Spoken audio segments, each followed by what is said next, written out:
네, 4부에서는요. 서울 정무부시장이죠. 김병민 부시장과 함께합니다. 안녕하세요. 예, 안녕하세요. 반갑습니다. 네, 오랜만에 뵙습니다. 네, 오랜만입니다. 흰머리가 더 늦은 것 같고 네. 서울시정을 위해 고생하시는 게 더 많으신 건가요? 보는 분들마다 흰머리가 늘었다는 얘기 많이 하네요. 네, 컨셉으로 이제 잡으시는 건가요? 예, 이제 요즘 지방선거를 앞두고 네. 민주당의 시장 후보분들이 굉장히 많으세요. 음. 네, 그래서 이렇게 정말 많은 분들이 하루에 네. 1일 서울시 비판을 하셔갖고 대응을 하다 보니 흰머리가 계속 늘고 있습니다. 네, 사실 저희 이제 서울시장 출마하신다는 민주당 정치인들 많이 모셨거든요, 이 자리에. 뭐 정말 많으시죠. 네, 박주민 뭐 전화 통화도 있었습니다만 어쨌든 네. 뭐 박홍근 의원도 있고 서영교 의원, 박용진 의원, 뭐 김영배 의원, 뭐 또 제가 누구 빼먹었나요? 전현희 의원, 뭐 하여튼 워낙 많으셔가지고 한 7, 8분 되고 네. 홍익표 의원이 얘기가 있었는데 정무수석 가셔가지고 다행히 저 인터뷰 부담이 좀 덜었는데 그러다 보니까 불량적으로 민주당 정치인만 본의 아니게 네. 많이 이제 할애를 하고 국민의힘 정치인은 할애를 못해 드린 것 같습니다. 그래서 그런 마음으로 균형을 위해서 우리 김병민 부시장 모셨는데 고맙습니다. 요즘 뭐 민주당 정치인들 주로 비판하는 부분 중에 이제 부동산 정책 얘기가 좀 많이 있는 것 같아요. 예. 예, 뭐 이제 공급 얘기를 많이 하는데 사실 신통기획했지만 뭐 신통치 않았다. 뭐 그렇게 신속했느냐, 그렇게 많았느냐라고 하는 부분에서 별반 영향을 못 보여준 거 아니냐 이런 이야기들을 좀 많이 하시는 것 같은데 요거 네. 어떻게 반론하고 계세요? 지난번에 박주민 의원님도 나와서 얘기하셨던 거 들었고요. 네. 그때 아마 우리 앵커님께서 기회를 주겠다 언제든 나와라 그럼요. 하신 얘기 듣고 바로 전화드렸습니다. 공정 방송입니다, 저희는. 근데 부동산이라는 건 기본적으로 시민 여러분들이 바라보실 때 어디서부터 부동산이 문제가 있고 꼬였을까 이렇게 고민들을 하시잖아요. 다들 보편적으로 생각하시는 건 이재명 정부 들고 3번의 부동산 대책이 나옵니다. 첫 번째 627 대책이 나왔죠. 6억 원 이상 대출 규제를 하는 규제 네. 정책입니다. 네. 시간이 조금 지나고 나서 이재명 대통령은 다를 거야. 과거 성남시장 경기지사의 시절을 봤을 때 충분한 공급의 인센티브를 주겠지. 민간을 죄악시하지 않을 거야라고 생각을 했던 것 같아요. 네. 그래서 구체 대책에 많은 기대를 했는데 구체 대책이 공급 대책입니다. 근데 막상 뚜껑을 열어보니까 구체 대책에서 민간 중심의 공급 대책은 거의 들어가 있지 않다시피 했습니다. 그러면서 사실상 서울의 부동산 값이 급등하기 시작하거든요. 네. 이런 상황들을 겪고 나니 정부 입장에서 부담이 될 수밖에 없지 않습니까? 규제 정책, 공급 대책, 약이 없으니까 11호 대책이라고 하는 네. 서울 전체를 다 토지를 묻게 되면 또다시 규제 정책을 쓰게 되는 거죠. 그리고 나서도 11호 부동산 안정화 대책인데 서울의 부동산은 안정화되지 않았습니다. 그러니까 결과적으로 정부가 감내해야 될 부동산 대책임에도 불구하고 여기에 대한 해답을 찾지 못하니까 갑자기 느닷없이 오세훈 서울시장의 신통기획이 신통하지 않은 거야. 이런 식으로 비판하시는 건 참 받아들이기 어렵다라는 말씀 먼저 드립니다. 그렇군요. 근데 뭐 이제 뭐 모아타운 얘기도 있었고 하여튼 나름 네. 오세훈 시정에서 부동산 공급을 위한 여러 가지 기획들이 있었잖아요. 신속통합기획, 네. 모아타운, 네. 모아주택 이런 대표적인 주거 공급 대책들이 있죠. 그냥 근데 이제 시민들 보기에는 뭐 별건 모르겠고 그냥 네. 왜 그동안 예를 들면 여의도에 저 50년 된 아파트 삽 하나 못 떴을까? 예를 들면 이런 생각은 가질 수 있잖아요. 네. 뭐 개별 조합에서 조금 더 욕심을 부렸을 수도 있고 사실은 민간에 대한 혜택을 오세훈 시장 때는 박원순 시장 때보다 좀 더 많이 열어주려고 했는데 예. 더 많은 걸 요구해서 오세훈 시장조차 들어줄 수 없는 조합의 욕심이 있었을 수도 있다는 생각을 하는데 그런 경우들도 좀 있나요? 굉장히 많은 부분들을 서로 상호 조율 조정해가면서 하는 거죠. 예를 들어 박원순 서울시장 때는 서울에 35층 룰이라는 게 있었어요. 그렇죠. 아파트 2 이상 짓지 마라고 하니까 충분한 사업성이 나올 수 있음에도 불구하고 짓지 못하는 곳들이 많았는데 이런 것들을 오세훈 서울시장 들어오고 나서 다 없애버렸습니다. 굉장히 많은 민간의 자율권을 줬고 또 그렇다고 자율권을 주는 만큼 무조건적으로 민간에 도움이 되는 게 아니라 거기에 충분한 공공기여를 바탕으로 시민들한테 혜택이 공적으로 돌아갈 수 있는 틀을 만들었죠. 민주당이 비판의 요지 중에 이런 게 있어요. 신통기획 모아타운 한 달인데 왜 제대로 착공하는 것조차 없냐 이렇게 네. 비판하는데 이거 참 정말 받아들이기 힘든 얘기라는 점들을 다시 한번 설명드릴게요. 네. 정비 사업이라는 건 처음에 정비 구역을 지정하고 그다음에 사업 시행 인가를 받고 그리고 나서 착공하고 분양하고 준공하게 되는 긴 시간을 거칩니다. 오세훈 서울시장 들어와서 21년에서 25년 한 4년 정도 되는 기간 동안 구역을 지정하는 것, 재개발 재건축의 시장은 정비구역을 지정해야 자 지금부터 재건축 재개발이 진행되는 거거든요. 이 구역이 지정한 곳만 24만 호가 돼요. 재개발 재건축이. 모아타운은 4만 호가 되고. 그리고 그러면 왜 착공한 게 없냐 이렇게 또 주장을 하는데 네. 구역을 지정하자마자 착공할 수는 없는 거 아닙니까? 단계라는 게 있는 건데. 그럼 오세훈 서울시장 임기였던 21년에서 25년까지는 착공한 게 한 건도 없냐? 이런 방식의 주장을 하시는 것 같은데 그 5년의 기간 동안 재개발 재건축이 6만 9천 호를 착공을 했고요.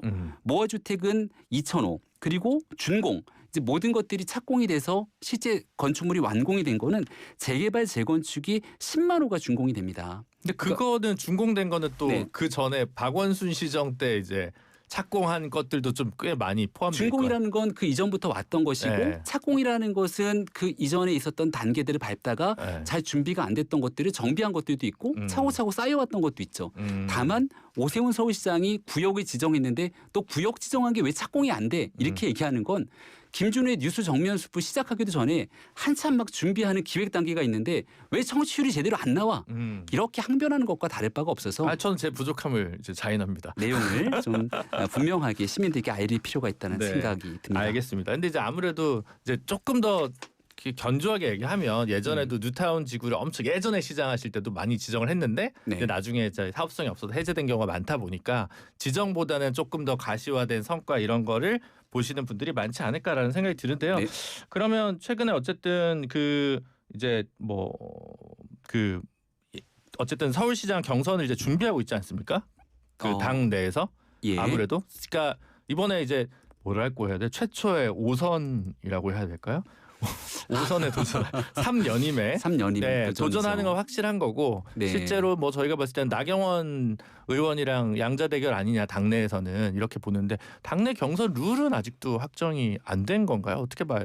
네, 제가 지금은 뭐 서울시에 있어서 당일은 잘 모르겠습니다만 네. 과거의 기억들을 되짚어 보면 선거를 준비하는 선거 기획단이 있어요. 그동안 뭐 7대 3이니 5대 5니 이런 얘기가 나왔던 건 기획단에서의 이슈들이고 실질적인 선거가 진행되는 건 공천관리위원회가 구성되고 난 다음 거기에서 거의 모든 결정들이 이루어집니다. 네.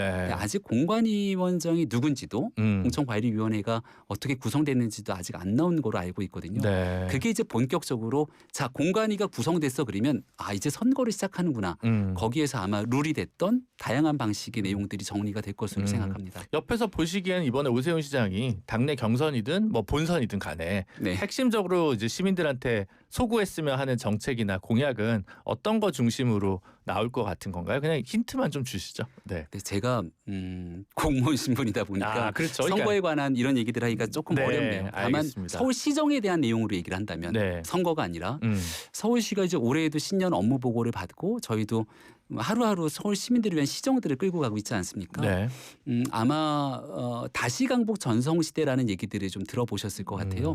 부동산 얘기도 우리가 조금 전에 나눴습니다만 점점 가면 갈수록 이 강남권 일대 부동산이 너무 급등하고 강남북 격차가 많이 심화됩니다. 네. 부동산만 그렇게 격차가 심화되는 것이 아니라 교통 문제를 비롯한 기반 시설 인프라들도 차이가 많아지거든요. 그래서 이 다시 강북 전성시대라는 내용을 바탕으로 강북 지역에 조금 더 많은 인프라들이 조금 더 많은 주거가 교통이 더 원활해지게 만들 수 있는 게 서울시가 가장 관심을 갖고 추구하고 있는 방향이다라는 점들은 말씀드려도 될 것 같습니다. 알겠습니다. 그러면 뭐 서울시 시정을 중심으로 다시 질문을 바꿔보면 네. 한강버스는 어떻게 되는 겁니까? 한강버스는 지금 현재는 여의도에서 마곡까지의 한 절반 정도의 구간만 운항을 하고 있습니다. 네. 아시는 것처럼 11월 정도에 이제 정부에서 합동점검이 나와서 합동점검 기간 동안 여의도에서 잠실까지의 구간들은 운항이 좀 중단돼 있었고요. 여러 가지 지적 사항들을 점검 조치하는 시간들이 있었습니다. 그리고 지금 한겨울이어서 어제 가보니까 강이 꽁꽁 얼어 있는 데도 있더라고요. 네. 그래서 이제 이런 부분들 계절이 조금 지나고 나면 나머지 저희가 총 12척의 배를 기획하고 있는데 4척이 이제 마저 다 올라오게 됩니다. 그럼 최종적인 배를 바탕으로 봄에 여의도에서 잠실의 구간 그리고 현재 여의도에서 마곡까지 운항되고 있는 전체 구간들이 다 원활하게 운영이 되고 시간도 더 촘촘하게 그리고 급행 노선도 운영이 될 겁니다.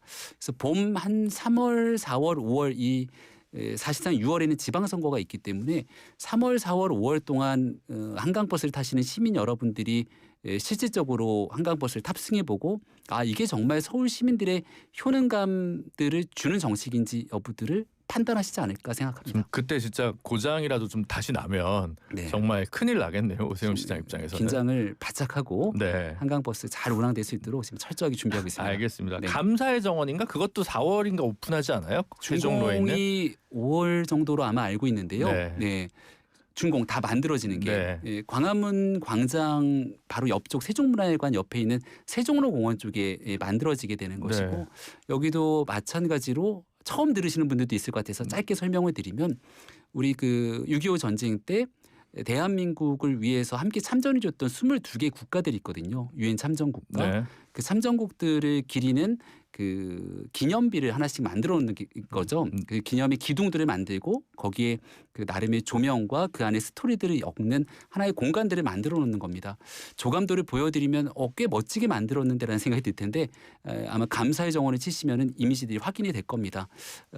서울 대한민국 서울을 찾고 대한민국을 찾는 외국인들이 우리나라랑 연관되는 이런 역사 때문에 대한민국 서울이 여기까지 왔구나라는 것들을 알릴 수 있는 계기가 될 것 같아서 굉장히 좋은 사업이라고 생각합니다. 근데 뭐 컨텐츠나 무슨 뭐 기념품을 각국에서 요청했는데 안 왔다 이래가지고 뭐 부실 논란 이런 것들도 언론에서 보도가 됐었는데. 좀 과한 비판이라고 생각하고요. 네. 감사를 하기 위한 하나의 각 국가마다 기둥들을 올리게 되는데 기둥은 똑같은 모양의 기둥들이 올라갑니다.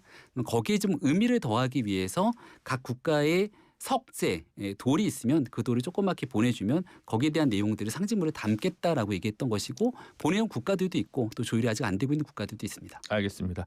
그 오세훈 시장이 사실 신년에 요 얘기만 물어볼게요. 그 윤석열 전 대통령과의 관계에서 좀 끊어내야 된다라고 네. 좀 강하게 얘기를 했는데 장동혁 대표는 오히려 한동훈 대표 제명 쪽으로 지금 달려가고 있는 분위기입니다. 이게 사실은 그 보수의 분열, 균열적인 지점인 것도 있고 지방선거에도 꼭 좋을 것 같다고 생각되지 않은데 이거 어떻게 보고 계시나요? 네, 일단 계엄에 관련된 부분들은 아마 보수 정당이 분명하게 짚고 넘어가야 될 내용인 것 같아서 오세훈 서울시장도 지난 신년 인사회 때도 이 얘기를 똑같이 했고 과거에도 12월 3일 전후로 비슷한 얘기를 했던 기억들이 납니다.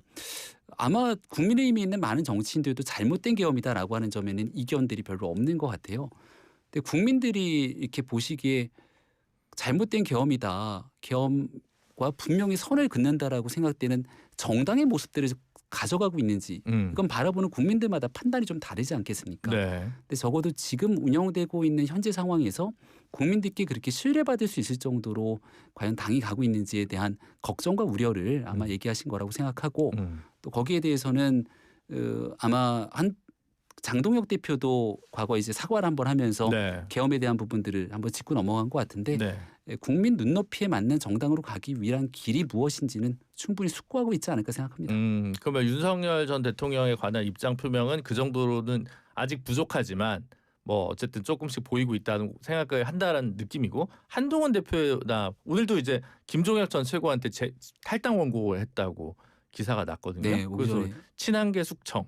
사실 친한계가 실질적으로는 탄핵에 찬성한 보수를 대표하는 어떤 아이콘인데 지금 이게 사실 중원 싸움에도 꼭 좋은 건 아닐 것 같다라는 생각이 드는데요. 제가 오기 전에 민주당을 출입하는 뭐 기자분이랑 같이 밥을 한번 먹었어요, 점심을. 네. 그러면서 뭐 요즘 상황은 어떠냐고 물어보고 하는데 굉장히 충격적이었던 건 민주당 의원들이 국민의힘 얘기를 아무도 안 한다는 겁니다.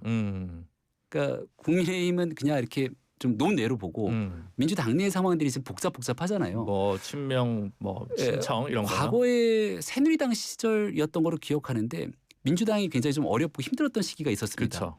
민주당 얘기를 하는 사람들이 별로 없어요. 그 안에서 내적 분열들이 굉장히 바빴던 때가 있었죠. 그러니까 지금 현재 뭐 바깥에서 바라보는 상황에서 조금 얘기를 드리자면 통상적인 이 정치의 굉장히 중요한 일정을 앞두고는 사실은 민주당이 조국혁신당이랑 통합하는 과정처럼 그 진영은 더 두껍게 넓히고 그리고 자체 혁신을 통해서 국민께 사랑받는 정당으로 나아가는 일이 그냥 교과서 같은 일이라고 생각되는데 지금 국민들이 바라보실 때 조금 다른 방향으로 가고 있는 거 아니야? 라는 비판들이 꽤 많다고 저는 생각을 해요. 근데 정치적인 발언들을 하는 게 좀 적절치가 않아서 네. 아무튼 여기까지 말씀드리고 그 오세훈 시장께서 얘기했던 이 계엄에 관한 얘기라든지 당의 변화 혁신에 관한 국민적 눈높이에 맞는 이야기들은 늘 해왔던 터라 앞으로도 그런 주장들과 발언들은 계속되지 않을까 생각합니다. 그렇군요.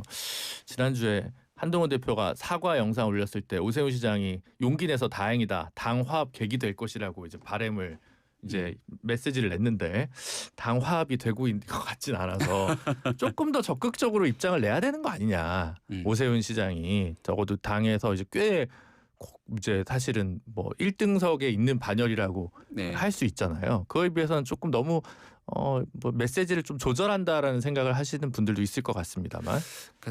당이 굉장히 갈등의 한복판에 있다면 당연히 당의 원로라고 봐도 무방할 정도로 어느 정도 굉장히 오랜 경륜을 갖고 있는 정치인 중에 한 분이지 않습니까? 더군다나 서울시장 혼자만이 있는 것이 아니라 서울시의 선거 국면들을 보게 되면 서울시장과 구청장, 시의원, 구의원 등 오세훈 서울시장을 또 바라보고 있는 많은 정치인들이 함께 있다고 생각을 합니다. 전체적인 국면에서 국민의힘이 그렇게 지금 좋은 국면이 아님에도 불구하고 서울만큼은 민주당도 서울 뭐 반드시 가져갈 수 있다 쉽다 이렇게 판단되는 정치인들이 많지는 않은 것 같거든요. 결국 그 중심에는 오세훈 서울시장이 걸어왔던 국민 눈높이 중심에서 합리적이고 상식적인 얘기들을 해왔기 때문이라고 생각을 합니다. 그래서 아마 앞으로의 정치적 행보에 있어서도 이에 준하는 국민의 합리적인 상식적인 방향에 맞춰서 이야기들이 계속 전개해 나갈 거라고 생각합니다. 알겠습니다. 오늘 말씀 잘 들었고요. 지금까지 김병민 서울 정무부시장이었습니다. 감사합니다. 네, 고맙습니다. 우리은행 장운영입니다.